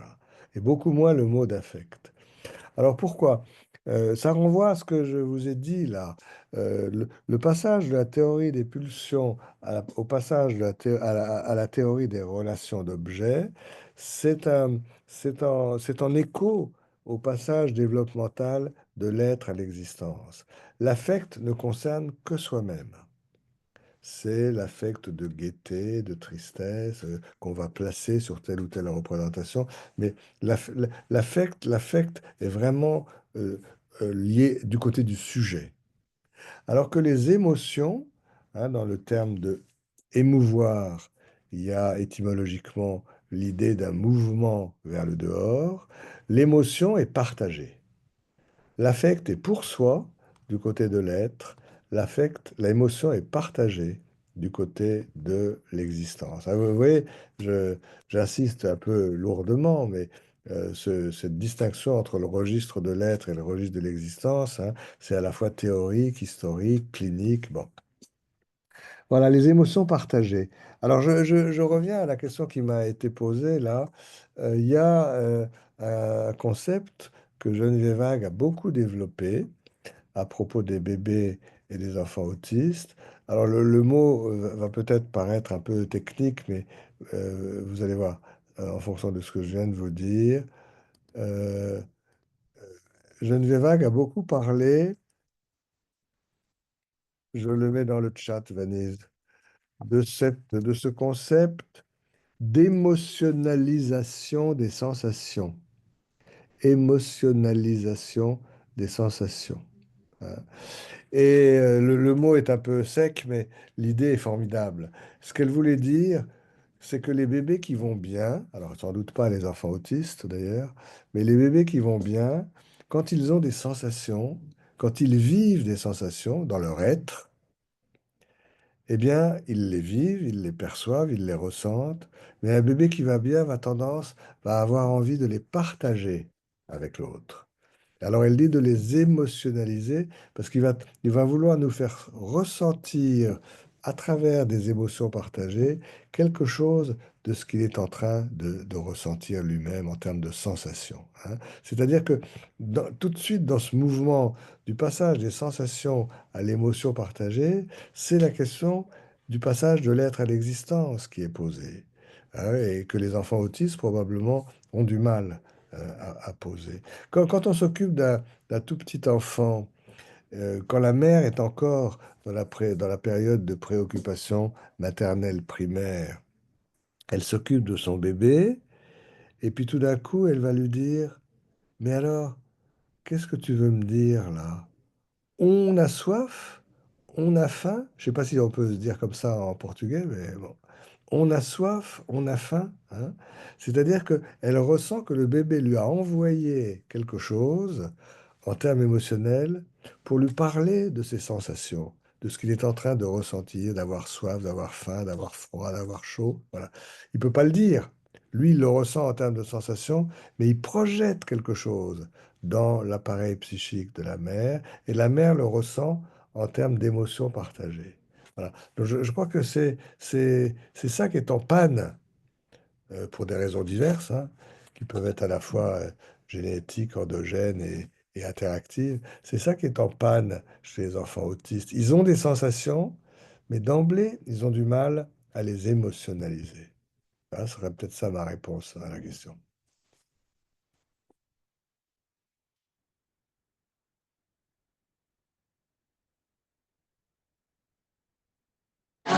Muito obrigada, doutor Euh, Bolsi. oui, Essa foi uma pergunta da Júlia. Eu vou agora ler a pergunta da Josiane. A partir de sua última non, fala, attendez, parce qu'il y a une question à laquelle je voudrais essayer de répondre. C'est celle qui a été à 16h36, Martha Stumpf. claro, Vous pourriez me la traduire, celle-là? Martha Stumpf. Elle aimerait discuter sur la différence entre psychose et autisme, c'est ça? J'entends pas, ma Vanise. Eu posso ler se quiserem. Marta, Primeiro pode ler, mandar Marta. Tá. Primeiro eu queria dizer que é uma aula D'accord. maravilhosa, agradecer muito ao Horizontes, o Gouze, e eu sempre acompanho ele onde ele vai falar, né? Mas é que tem uma questão que sempre estou me questionando sobre a diferença entre o autismo e a psicose. Eu fiz essa pergunta, né? Gostaria de escutar ele falar sobre a diferença, então, entre o autismo e a psicose, e se ele acha que o psicótico existiu e regrediu, e o autista ainda não existiu psiquicamente, no sentido de que nesse processo de vir a ser, ele está nesse processo de vir a ser. Era essa a questão.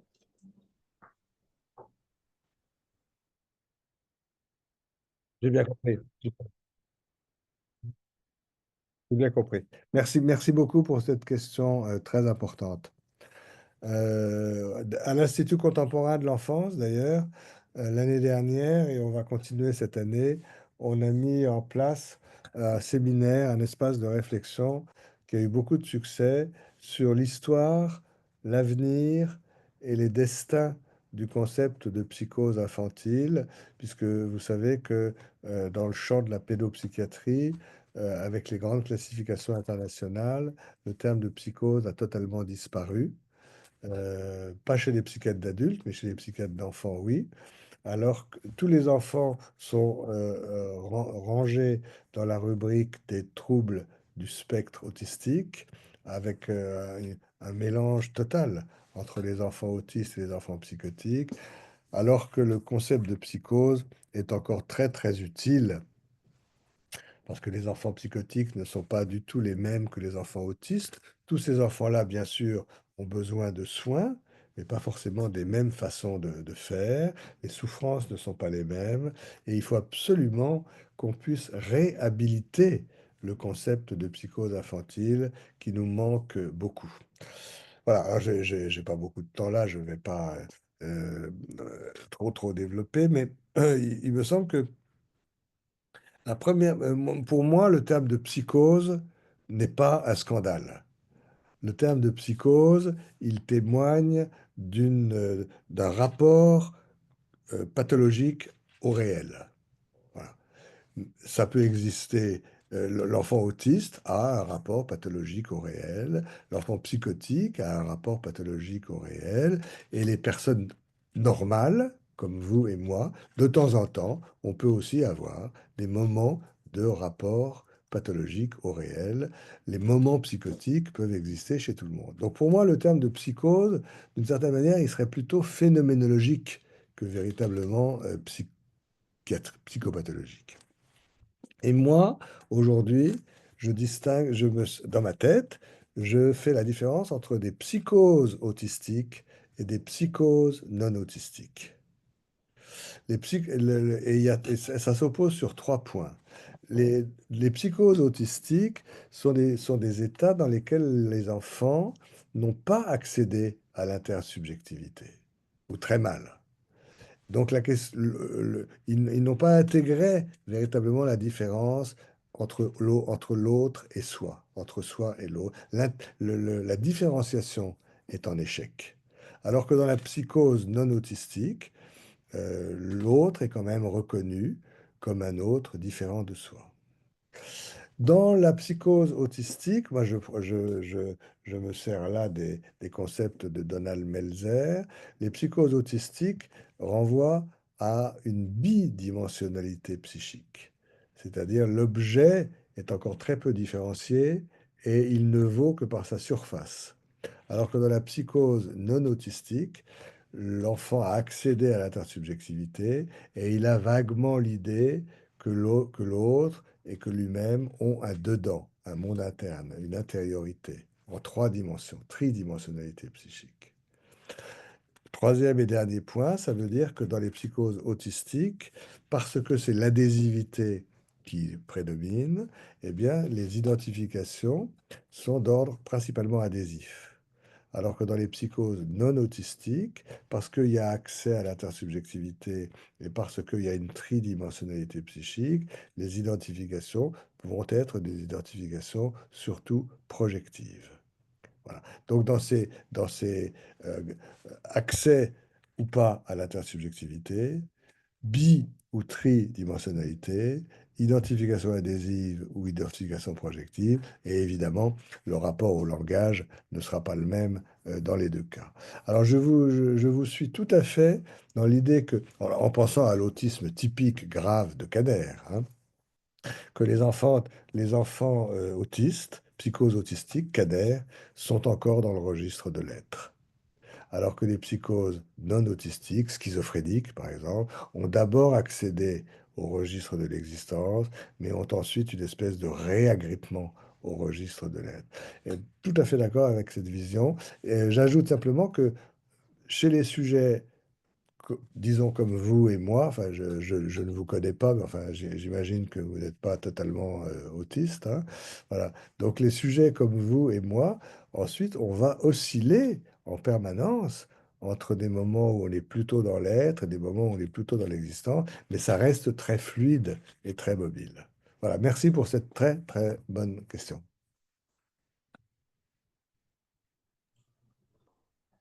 Obrigada, maravilhosa resposta. Adoro te escutar. Venha mais a Horizontes e a Porto Alegre. Então, tem uma pergunta da Josiane. A partir da sua última fala, a introdução de novos objetos cuidadores, como a entrada de um bebê na escola, também precisa ser lenta para não ser intrusiva para o bebê? Ou mesmo novas babás em casa?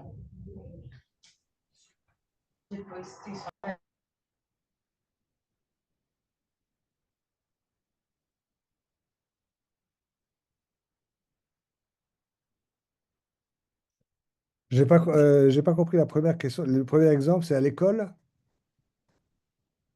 Non, j'entends pas. Là, j'entends pas.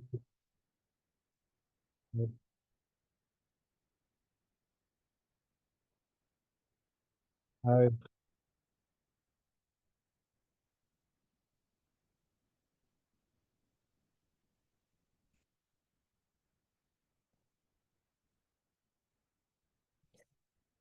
Bah, d'abord, d'une manière générale, il vaut mieux dans la vie que les choses soient douces, hein, et progressives. Je crois qu'on sera tous d'accord là-dessus. Mais il y a aussi la réalité telle qu'elle est. Le, à la crèche, à la crèche, il y a ce qu'on appelle une période d'adaptation quand même, hein. C'est-à-dire que chaque crèche va organiser ça à sa manière. Mais il y a quand même l'idée que pendant une semaine, 2 semaines, on va faire un passage progressif de la présence maternelle à la crèche à l'absence sur des moments de plus en plus fréquents, de plus en plus longs. Là, je crois que quand les bébés vont à la crèche, c'est pas tellement une question de différenciation, là. Là, on est déjà plus dans la séparation, hein. J'en profite pour dire qu'il y a un très beau livre de Jean-Michel Quinaudose. Vanessa, je mets ça dans le chat d'ailleurs. Voilà. C'est un livre déjà assez ancien, mais qui a été écrit par Jean-Michel Quinaudose.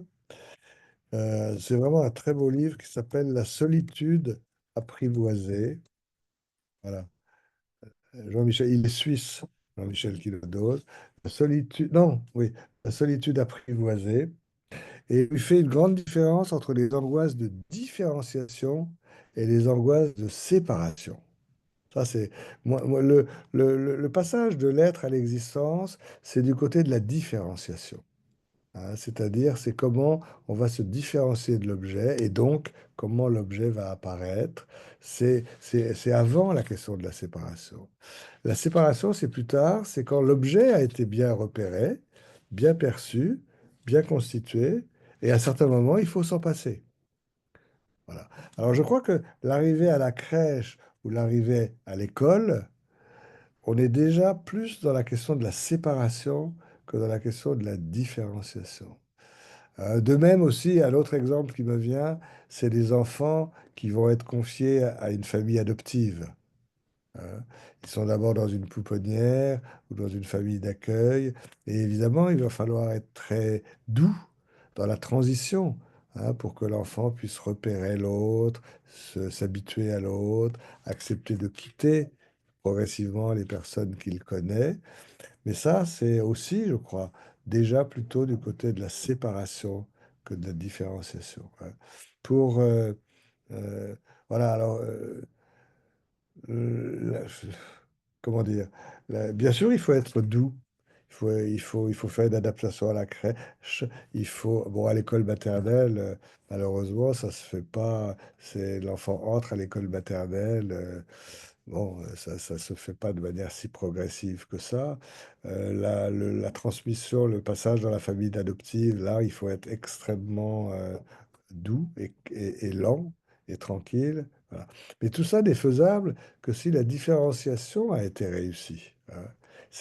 L'essentiel de mon propos d'aujourd'hui porte sur la différenciation, plus que sur la séparation.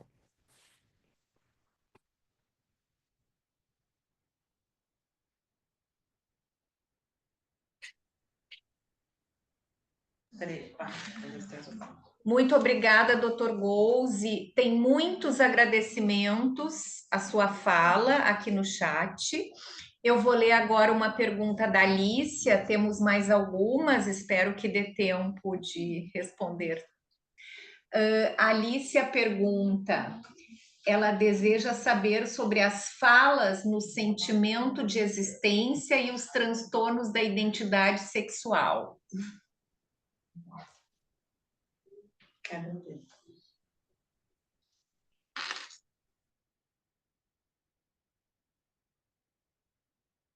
Oui, c'est une question énorme, hein. C'est une question énorme parce que, très, très importante d'ailleurs, mais énorme, parce qu'il faudrait arriver, voilà, écoutez, je vais vous dire, pour rester dans le sujet d'aujourd'hui, je vais vous dire la chose suivante. En français, on parle d'identité sexuelle, hein, mais ça regroupe plusieurs niveaux. Ça regroupe plusieurs niveaux. Il y a l'identité sexuée, il y a l'identité sexuelle et il y a l'identité de genre, hein. Je ne sais pas si vous avez ces termes-là aussi en portugais. Ça va à peu près, Vanise? Bon. L'identité, l'identité sexuelle et de genre, hein. Alors, l'identité sexuée, c'est la constitution génétique, on pourrait dire, du sujet, et biologique et endocrinienne. C'est le fait que les hommes sont 46, ont des chromosomes 46 XY, les femmes 46 XX, les personnes intersexes ont des anomalies diverses. Voilà. Ça, on pourrait dire que c'est du côté de l'être. C'est la différence corporelle, génétique dans notre espèce humaine, où il y a des éléments mâles et des éléments femelles. Bon. Ça, on pourrait dire, c'est plutôt du côté de l'être. Excusez-moi une seconde. Allô?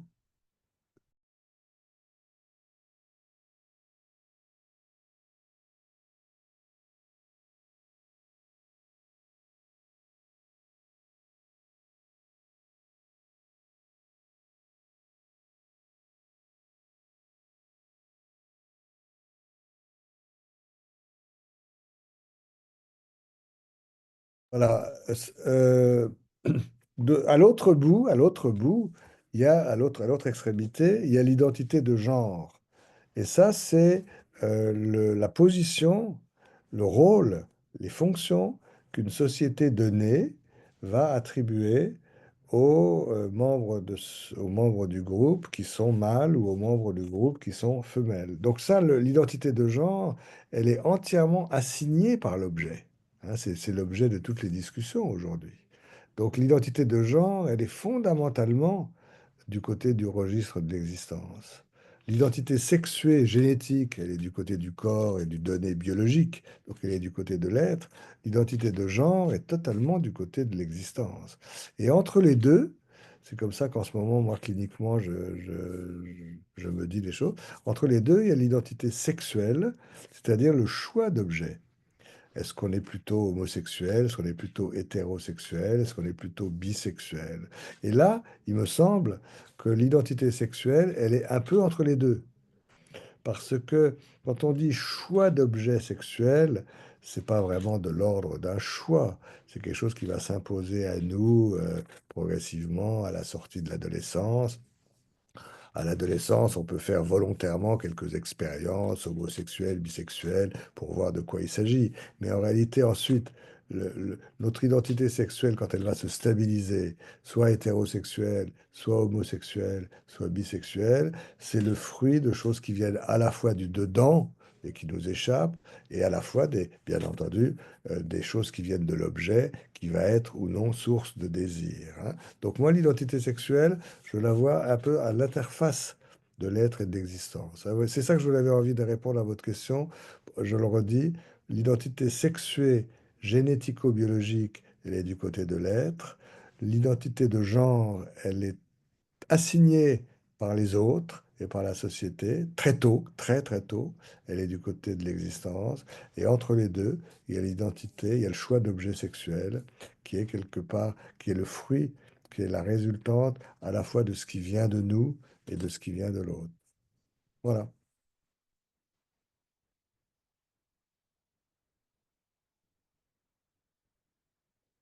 Hein, Muito obrigada. c'est pour ça que enfin, j'espère avoir fait sentir quand même que la distinction entre le registre de l'être et de l'existence, ça permet, je trouve, d'organiser toute une série de choses. Pour moi, ça clarifie un certain nombre de choses. Mais j'ai les clés. Nós temos o seu livro traduzido aqui, né? Do sentimento de ser ao sentimento de existir no bebê. Nós fizemos uma live, um bate-papo com os colegas para preparar o encontro de hoje. E é tão bonita a sua fala do sorriso aos anjos, que tem uma nota da tradutora que fala que é como uma garrafa ao mar, que é lançado. Se for encontrado e decifrado,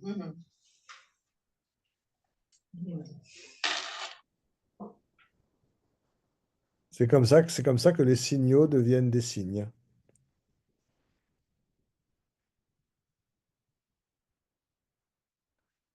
Voilà. Vanise, j'ai un cours après à faire. Il va peut-être falloir que je m'arrête là. Je vous entends pas là. Bon. Un grand muito merci en tout obrigada, cas pour votre doutor attention. Golzi, e acho que fica o desejo de ouvi-lo novamente, quem sabe presencialmente, como a Renata falou no início. Agradeço a presença de todos e tem muitos elogios e muitos agradecimentos no chat.